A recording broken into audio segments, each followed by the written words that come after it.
encuesta de Deimos Estadística sobre Andalucía para Voz Populi. Enseguida vamos a ver cómo el Partido Popular de Juanma Moreno sufre las consecuencias de esa guerra interna a nivel nacional entre Pablo Casado e Isabel Díaz Ayuso. Por lo contrario, vamos a ver cómo Vox no para de subir y ya sería imprescindible para el actual presidente de Andalucía en caso de querer volver a repetir a los mandos de la Junta. También hablamos de vivienda, de las consecuencias que tiene la guerra de Ucrania en el mercado inmobiliario español. Y por último, hablamos del metaverso en nuestra sección sobre tecnología y nos preguntamos qué es un avatar. Esto es Barra Libre, comenzamos.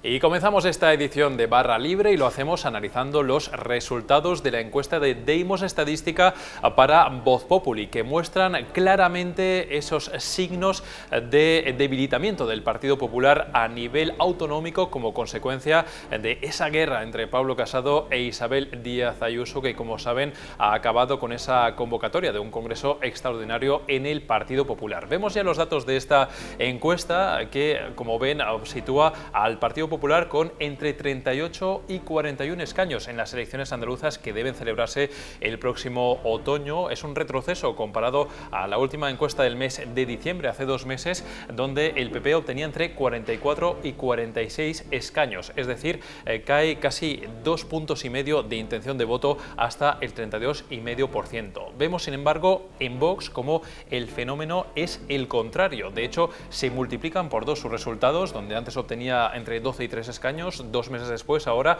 vemos que obtendría entre 23 y 24 escaños con un 20% de intención de voto. ¿Qué significa esto? Que el Partido Popular tendría que pasar por Vox para poder obtener una mayoría absoluta y poder volver a gobernar en Andalucía después de las elecciones, ya que con estos resultados Vox sería una fuerza imprescindible para Juanma Moreno en caso de querer volver a presidir la Junta de Andalucía. Si miramos en la otra parte, nos fijamos cómo el Partido Socialista avanza un poco con respecto al mes de diciembre, gana algo más de 2 puntos en términos porcentuales de intención de voto y vemos cómo se sitúa entre 32 y 35 escaños, donde antes obtenía solo entre 31 y 33. Sin embargo, el retroceso está en la parte morada de la coalición de gobierno a nivel nacional, en Unidas Podemos, que pasa de los 11-12 escaños que tenía en diciembre a tener solo entre 8 o 11 escaños y 2 puntos menos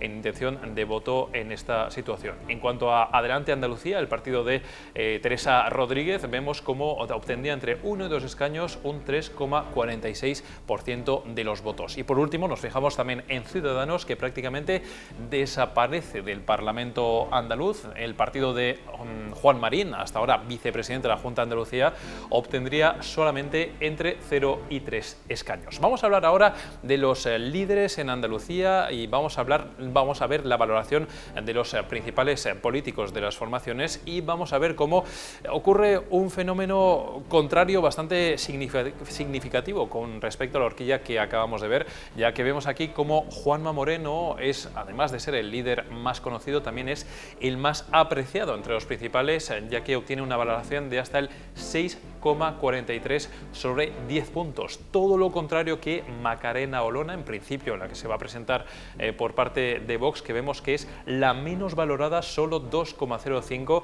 sobre 10, a pesar de ser Vox el partido que con diferencia más crece con respecto a la encuesta del mes de diciembre. Vemos también como Juan Espadas tendría un 4,76 en términos en valoración sobre 10 y Juan Marín, el actual vicepresidente, tendría un 3,98. Teresa Rodríguez 4,52 y por último Martina Velarde de Unidas Podemos un 4,95 sobre 10. Estos son los principales resultados que arroja esta encuesta, pero ojo, en Voz Populi pueden leer como también hay otros datos muy significativos, como por ejemplo cómo Vox es la fuerza más votada en entre los jóvenes votantes, entre los que tienen 18 y 24 años, y también en pequeños municipios de menos de 20.000 habitantes en Andalucía. Una encuesta sin duda muy interesante y que llega a escasos meses de esos comicios en los que tendrán la mirada puesta no solamente todos los andaluces, sino también el conjunto de la geografía nacional, ya que será muy significativa para ver cómo andan los tiros en los partidos después de esos grandes cambios que hemos visto o que vamos a ver en las próximas semanas, como por ejemplo en el Partido Popular. Y ahora, después de esta explicación, ya saben que pueden ver todos los datos en Voz Populi. Vamos ahora con la sección sobre tendencias en el mercado inmobiliario, como cada lunes, con nuestro compañero Joaquín Hernández, que en este caso nos va a contar cómo pueden evolucionar los precios en el mercado de la vivienda por culpa de la guerra en Ucrania. De esto y también vamos a ver cómo la inflación ya se repercute en los precios, especialmente en la vivienda nueva. Esta es la sección de Joaquín Hernández.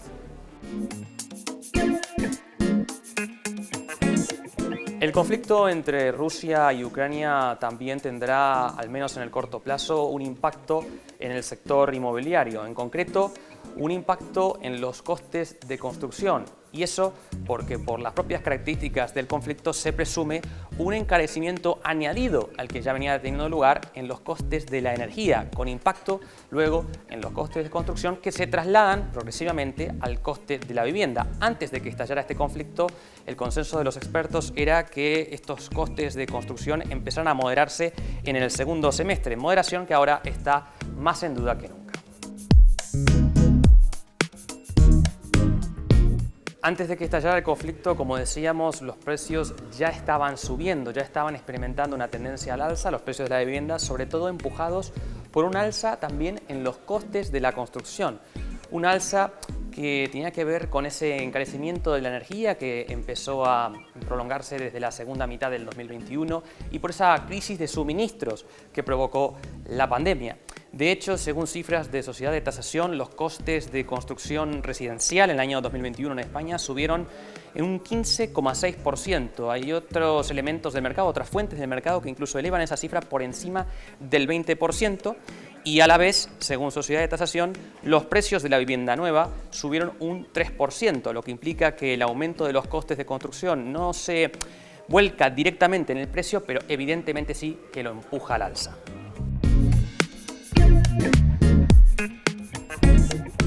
Esa subida de costes de la construcción residencial que tuvo lugar en el año 2021 fue la mayor desde el boom inmobiliario, lo que hace pensar que en este 2022 se traslade aún más a los precios de la vivienda nueva, como ya empezó a suceder en el año 2021. Las proyecciones apuntan a subidas del orden del 4-5% al menos en la primera mitad del año, y es que las grandes promotoras residenciales ya han empezado a reconocer a inversores que van a empezar a trasladar esas subidas de los costes de 2021 al precio de la vivienda nueva en el orden del 5-10%, lo que hace suponer que, salvo que la demanda no mantenga la capacidad que tuvo en el año 2021, los precios seguirán subiendo durante prácticamente todo este 2022.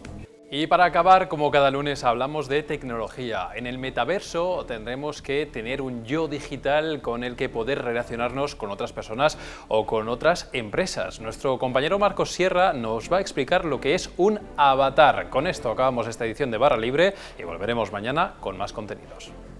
Si vemos lo que sucede con el hinduismo, un avatar es la manifestación corporal de un dios. Viene de la palabra de origen sánscrito avatara, que significa descenso o encarnación de un dios. Ahora esta palabra se ha puesto muy de moda en Internet. El hecho de que para muchos de los que participan activamente en la red sea necesario estar representados de alguna manera es el motivo. Un avatar podría definirse como una representación virtual de cualquier persona física.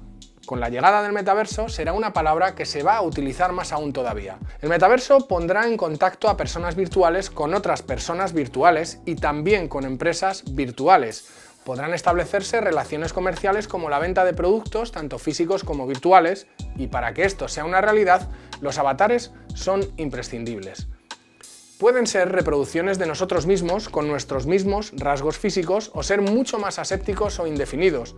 En realidad esto es lo de menos porque los avatares podrán estar debidamente identificados a través de tecnologías como el blockchain, como puede ser a través de los denominados NFT o tokens no fungibles. Estos NFT permiten que un avatar sea reconocido por sus características de persona física a la que representa, sus gustos, virtudes, materias en las que está especializado, pasado virtual, parte del físico y experiencias o acciones dentro del metaverso. Esto permitirá, por una parte, a las empresas que participen en este metaverso ofrecer productos y servicios adaptados a cada perfil, pero también ofertar a ese usuario o avatar puestos de trabajo virtuales interesantes por su forma de ser o por sus capacidades. Pensemos en un concesionario de coches virtual dentro del metaverso que busca empleados. Que un usuario o avatar disponga de capacidades comerciales y de relaciones humanas, por encima de la media, dará más ventaja a los candidatos que posean estas virtudes. ¿Cómo saber si esas características se ajustan a la realidad? Porque será precisamente el resto de avatares o personas quienes, en función de cómo nos relacionamos con los demás en el metaverso, realicen nuestro retrato robot. Y porque, como en la vida real, también habrá entrevistas de trabajo.